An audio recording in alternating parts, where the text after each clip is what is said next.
جہاں پر باندھا. ابھی میرے ایک دوست ہیں مفتی صاحب ہیں, وہ بتا رہے کہتے ہیں ہماری گلی کے اندر ایک بندہ 8-10 جانور لے آیا,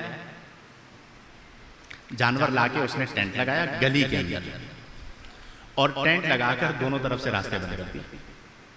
پھڈا ہو گیا اس کے اوپر. وہ بتا رہے تھے یار وہ جھگڑا ہو گیا تھا تو میں ان لوگوں کو سمجھا رہا تھا, ادھر بھی ٹینٹ لگایا ادھر بھی ٹینٹ لگایا, راستے بند کر دیے. اب وہ جو جن کا گھر اس ٹینٹ کے پیچھے ہے وہ ایک گلی ہے, اب اگر انہیں بیکری پر دودھ لینے بھی جانا ہے تو وہ بہت پیچھے سے گھوم کے روڈ سے آ کر بیکری تک پہنچیں گے.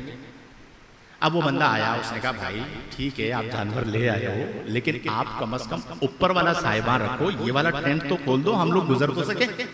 اس نے کہا یار قربانی کے جانور لے کر آیا ہوں, میں نے کوئی اپنے لیے تھوڑی بند کیا. آپ ایسے بات کر رہے ہو جیسے میرے یہاں کوئی شادی ہو رہی ہے, قربانی کے جانور باندھے ہوئے. آپ ایسے بات کر رہے ہو جیسے میں کوئی اپنی دعوت کر رہا ہوں, یہ قربانی کے جانور بندھے ہوئے. بھائی کیا ہو گیا, اس کے اوپر جھگڑا ہو گیا. اب آپ مجھے بتائیے, میں بھی کراچی میں سفر کرتا ہوں, آپ لوگ بھی, قربانی کے جانوروں کی وجہ سے حقوق العباد تلف ہوتے ہیں یا نہیں ہوتے؟ نبی کریم صلی اللہ علیہ وسلم نے فرمایا اماطۃ الاذی عن الطریق.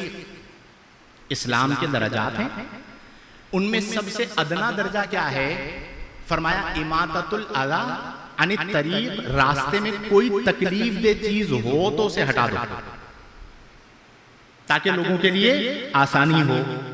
اب اسلام یہ کہہ رہا ہے عام حالات میں کہ بھائی راستے میں کوئی چیز ہے تکلیف دے تو اسے کیا کرو, ہٹا دو.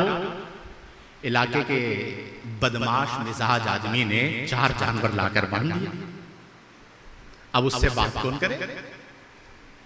ٹھیک ہے بات کریں گے تو بولے گا تم مجھے جانتے نہیں. تو میرے بھائی کچھ خدا کا خوف کرو. قربانی کرنے کے لیے لوگوں کو اذیت دینا, بلڈنگز کے نیچے. میں ہر سال ہماری مدینہ مسجد کے لیے میں کہتا ہوں, ہمارے جو سامنے بلڈنگ ہے دائیں بلڈنگ ہے, کہ بھئی آپ قربانی کریں, مسجد کے دروازے پر خون نہیں ہونا چاہیے.